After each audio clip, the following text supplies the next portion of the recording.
Welcome to a new video lesson. In today's lesson, I will analyze some of the chapters of Pride and Prejudice. So, let's begin. Today, we will begin with chapter 56 of Pride and Prejudice. So, in this chapter, the incident that happens, it is the Elizabeth's meeting with Lady Catherine de Bough. Elizabeth meets Lady Catherine de Bough at Longbourn. We have seen that they have met for the first time at Rosings. Now, Lady Catherine de Bough comes down to Longbourn in order to meet Elizabeth. Okay, so after the things that has happened in chapter 55, where Bingley has called on the people, the Bennets, when Bingley had called on the Bennets and proposed Jane, and there is the possibility of marriage. Not possibility, yes, there is they will get married. After hearing all those, it is guessed that after hearing all those, about a week after Jane's engagement, a visitor arrives who proves to be Lady Catherine de Bough.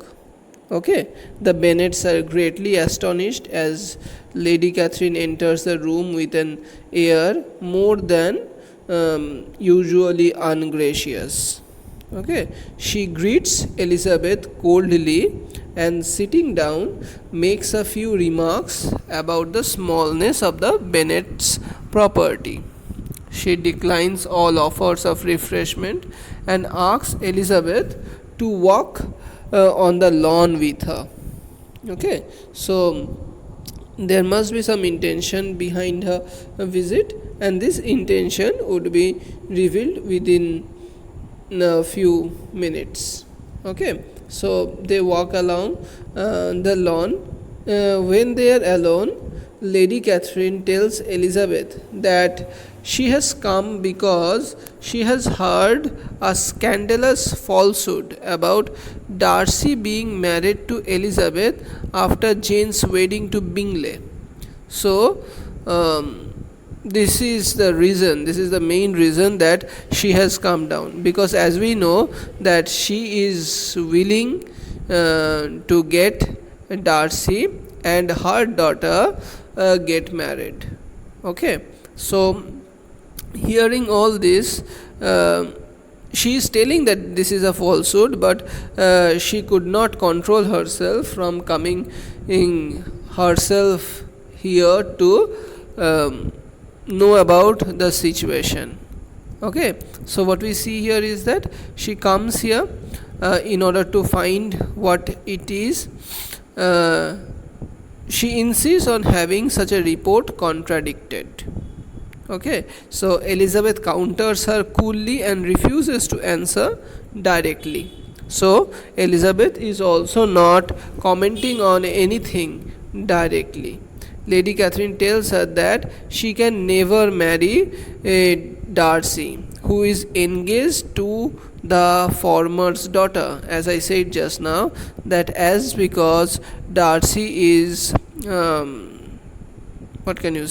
Darcy is engaged to Lady Catherine de Bough's daughter, so Elizabeth cannot marry Darcy. That is what is being said. So what we see here is that this information or this misinformation or this falsehood or whatever we can say, everything everything may be interpreted as a opportunity or had the possibility of creating another problem. It had the possibility of creating another confusion. So appearance versus reality theme and prejudice theme of prejudice could have increased, right? The misunderstanding could have increased.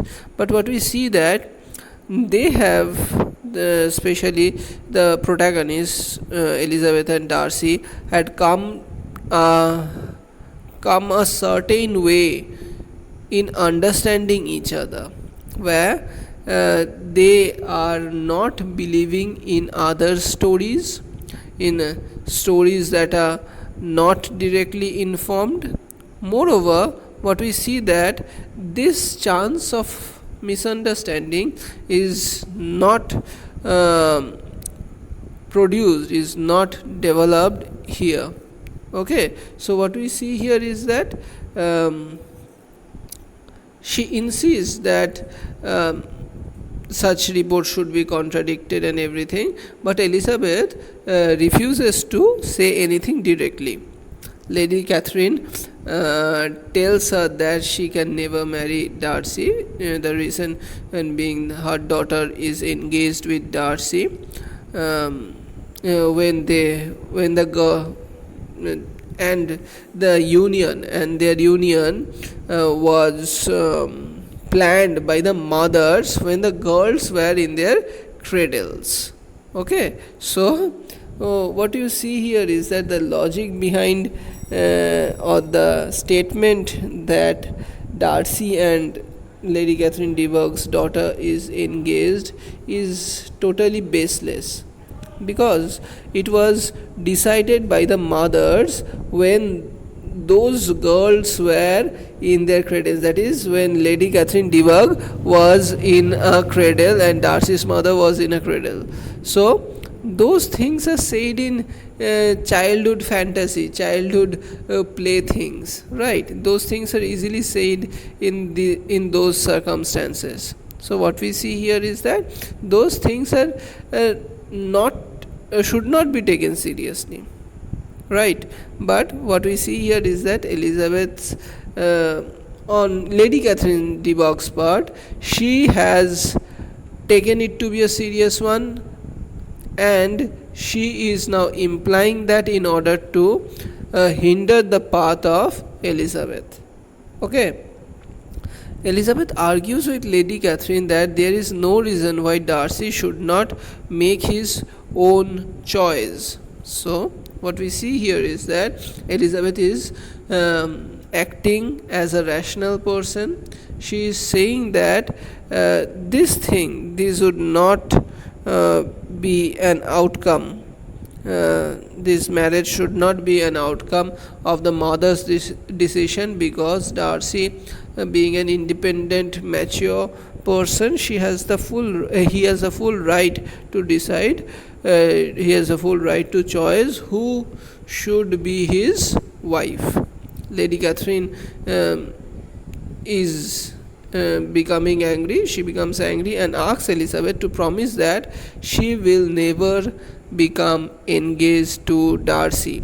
So what we see here is that we can see that Lady Catherine has got some information about the closeness that is developing between Elizabeth and Darcy, and to hinder that, and in order to stop that, she has come here.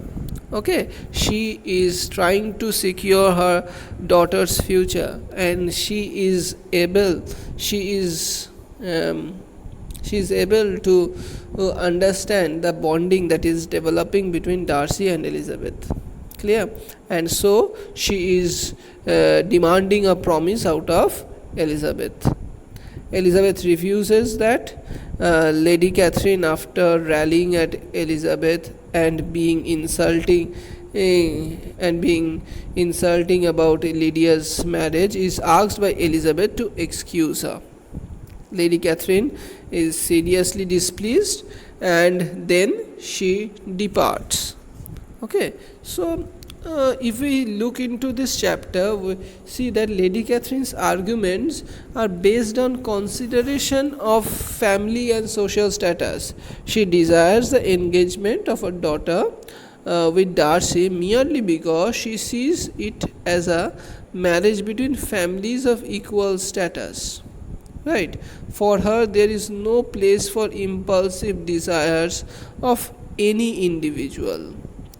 Representative of the traditional view of rigid class structure, as Lady Catherine is, she sees Elizabeth and Bennet family as guilty of upstart pretensions, since they choose not to remain in the social class where they have been placed. Rather, they try to climb the social class through marriages. Okay, Elizabeth, however, is made of sterner stuff and does not allow herself to be browbeaten by Lady Catherine's formidable manners and offensive remarks. It is ironic that for all that Lady Catherine strives to achieve, she efforts the opposites. She affects the opposite rather. Okay, the things that Lady Catherine de Bough tries to do, the effect or the result becomes the opposite. Okay, everything turns out to be the opposite one. Clear? Lady Catherine, at least at this moment, was trying to clear out a promise from Elizabeth, that she would not get engaged. Rather, what we see here is that she is trying to hinder the path of Elizabeth and Darcy's relationship. But what we will find here is that it actually pushes them closer. In the later chapters, we will find that they are actually coming closer because of the visit of Lady Catherine de Bough. So the incident, which was supposed to create a chasm, which was supposed to create a divide between them, had the chance of creating misunderstanding among them, does not stand a chance at all. And in return, what does that do? That actually creates a bonding, that actually creates a more power to push these two lovebirds closer.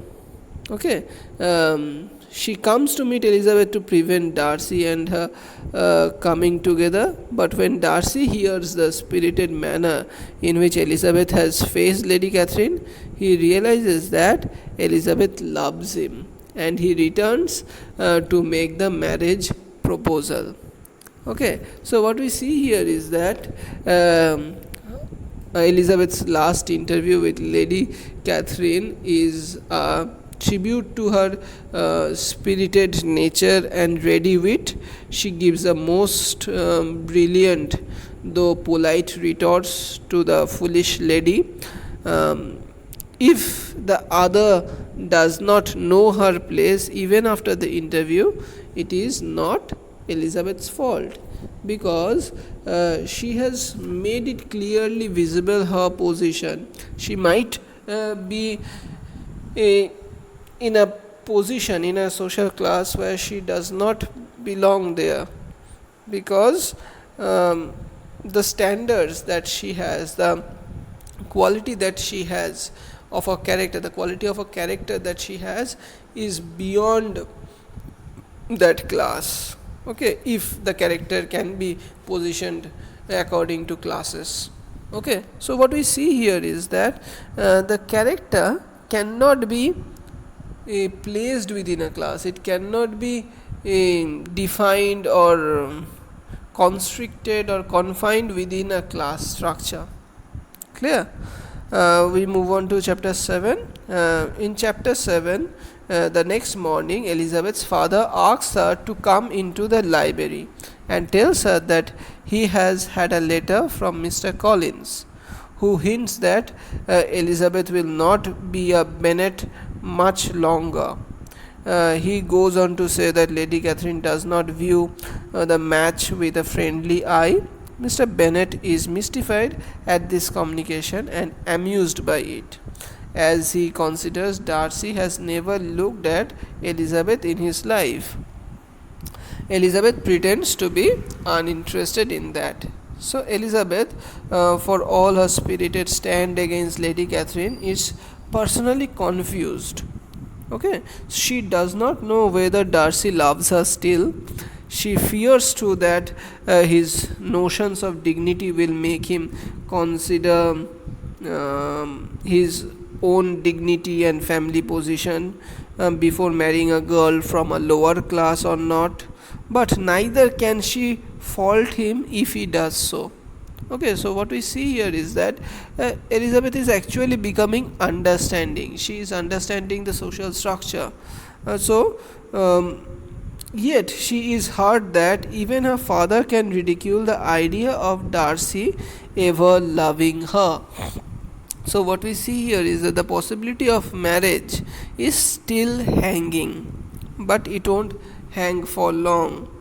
In chapter 58, Darcy returns from Longbourn, and after Lady Catherine's visit, before Mrs. Bennet has time to tell him of his aunt's visit, Bingley, Darcy, and the girls set out to walk to the Lucases. Elizabeth and Darcy walk together, Bingley and Jane lagging behind. Elizabeth thanks Darcy for his kindness to Lydia. Darcy is distressed that Mrs. Gardiner has told her niece of the part he played. He tells Elizabeth that he did it for her sake, and goes on to say that his affection for her is unchanged. Elizabeth tells him that her feelings have undergone a change, and she welcomes his assurances. So, what we see here is that Elizabeth accepts Mr. Darcy's love proposal. So, this chapter is about Elizabeth's acceptance of Mr. Darcy's love proposal. Darcy is made extremely happy. They walk several miles talking over past happenings and giving explanations of their actions under certain circumstances. Darcy tells Elizabeth that he has apologized to Bingley for his impertinent interference in his affairs, and assured him of his mistake in thinking Jane indifferent towards his friend. Okay, so this chapter presents the proposal and the reconciliation between Darcy and Elizabeth. Each admits how much they have changed as a result of their earlier encounters. There is an important difference between Darcy, Elizabeth, and Jane Bingley marriage. We can see that Jane and Bingley, though suited to each other and also in love, they lack the understanding and maturity of Elizabeth and Darcy. Their relationship is, however, smooth and pleasant. Darcy and Elizabeth have a stormy but stronger relationship, but they are individualistic, and their love is deepened by an intellectual awareness and understanding of their emotional state. Okay, I am talking about Elizabeth and Darcy. So their marriage is Jane Austen's concept of the good and happy marriage. Okay, in chapter 59, the night Elizabeth tells Jane of her engagement to Darcy. The news is received with astonishment, as Jane thinks that her sister still dislikes the young man. Okay, Elizabeth reassures her, however, and tells her sister that her love for Darcy has been coming on gradually. She convinces Jane of her great affection for Darcy, and Jane is pleased hearing that. The next evening, Darcy follows Mr. Bennet into the library and asks for his consent to marry Elizabeth. Mr. Bennet, like Jane, is amazed, and for the same reason, Elizabeth tells him how Darcy paid Wickham's debts, giving him money, and got him his commission. Mr. Bennet is extremely grateful and tells Elizabeth he will repay Darcy the next day. Mrs. Bennet is so delighted as to be nearly distracted with joy at the idea of having 3 daughters married. Okay, she stands in such awe of her intended son-in-law that she speaks to him very little, and then only to offer him any attention or mark her deference for his opinion. Mr. Bennet tells Elizabeth that he admires all his 3 sons-in-law greatly. Okay, so the complex nature of Elizabeth Darcy relationship is evident. Elizabeth's engagement to Darcy is viewed with surprise by everyone, including Jane and Mr. Bennet, who had all thought that Elizabeth dislikes Darcy. um, what we can focus over here is the theme of appearance and reality. One of the themes of the novel is thus emphasized here. Everyone must learn to see Darcy for the noble and true gentleman he is, recognize him for his true worth. A job made difficult because Elizabeth herself has appeared to hate him. However, Elizabeth and Darcy will have a successful marriage, for their marriage is not succumbing to passion or appearances or love at first sight, right? But rather their relationship has stood the test of many months suspense, anticipation, misunderstanding, and finally coming into terms, coming to understand one another. Okay, so here we see that Elizabeth and Darcy in chapter 60, it is in Elizabeth and Darcy talk about the development of their affection for each other.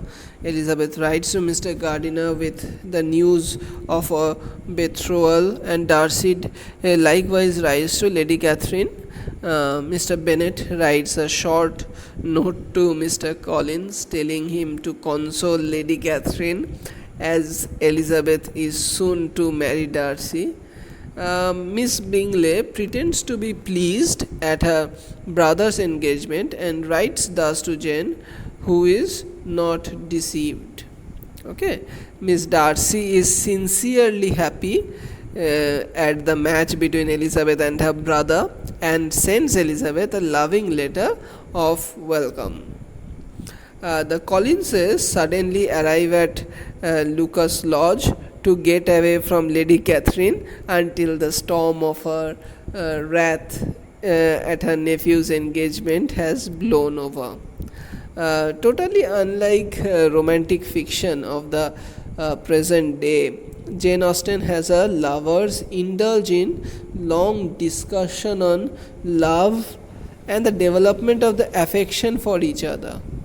Okay, in the true Augusten fashion, late Augusten, early Victorian, you can also say, Jane Austen characters reason, and most importantly, it is not actually Victorian, because the Victorian it is Victorian and it is also not Victorian. We will discuss it in another lesson. It would extend too much. It is Victorian because it focuses on the social context, social structure of the society. It is not actually Victorian because of the characters, right? Augusten fashion. In true Augusten fashion, what we see that Jane Austen characters reason and analyze rather than give in to emotions. Okay, so it is a mix and match.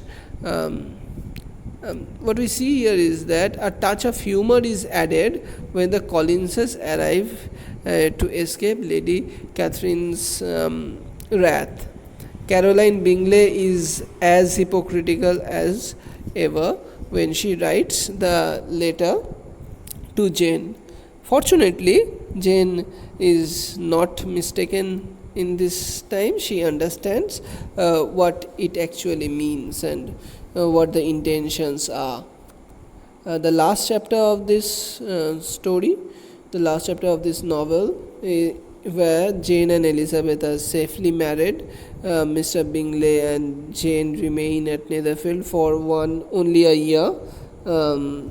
Finding the close proximity to Mrs. Bennet undesirable, Bingley buys an estate in Derbyshire, and Jane and Elizabeth are within 30 miles of each other. Kitty pays frequent visits to Pemberley, and she begins to grow up more quickly. Mary, on the other hand, remains at home. Wickham and Lydia have financial problems, and their affection wanes. Elizabeth managed to help them out unofficially by saving on her private expenses. Miss Bingley is mortified at Darcy's marriage, but not wishing to forfeit the pleasure of visiting Pemberley, she drops all her resentments. Okay, she is attentive to Georgiana and very civil to Elizabeth. Elizabeth and Georgiana are devoted to each other, and Elizabeth's influence is beneficial to her sister-in-law. Lady Catherine sends Darcy an abusive letter, and for some time all communications between them is at end. Later, Elizabeth persuades her husband to overlook his aunt's behavior, and a reconciliation is secured. So the denouement of the novel, all the characters in the novel are here rounded off. The marriage of Lydia and Wickham, based on economics and passion, obviously is already seen to be failing. The generous and caring nature of Elizabeth is further seen when she helps them out of their financial troubles, and also effects a reconciliation between Lady Catherine and Darcy. An important feature is that the social framework rather than the personal is emphasized by Jane Austen. Darcy and Elizabeth are seen in relation to the people around them, and one indication of their good marriage is the happiness resulting from it, not only for themselves but for those who are around them. Okay, so what we see here is that throughout the novel, Jane Austen's incidents are natural. Her characters have an independent reality, and yet they fall into a great logical scheme, a well-knit, integrated, coherent plot where no incident or character is out of place. More importantly, the characters, it does not look out of place of their social class.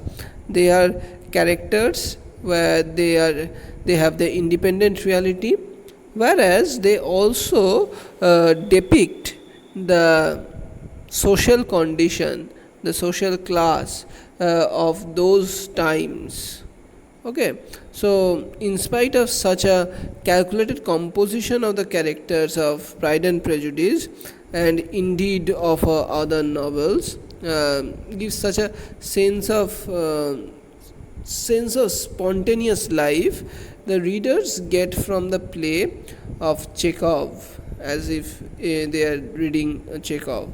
The precision, simplicity and symmetry of Pride and Prejudice evoke an instinctive appreciation. Okay, so well is it constructed that the plot have the symmetry and structure of a drama, with the action proceeding logically from exposition to complication and climax to the denouement and finally the resolution. Okay, as I have said before also, the chapters I have mentioned, you can see the videos. There are many videos that I have made on this novel. They are in set of 5 or 6 chapters each.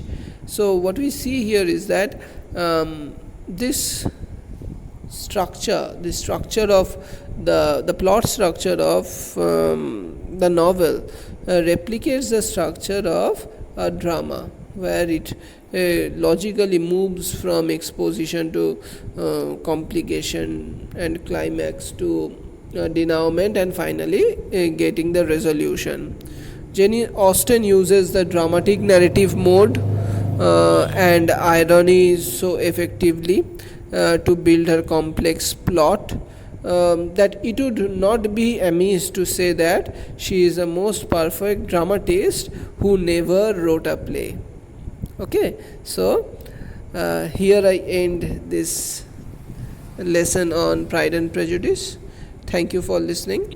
Those who haven't heard or seen rather the previous plays, they can follow those lessons also. Thank you.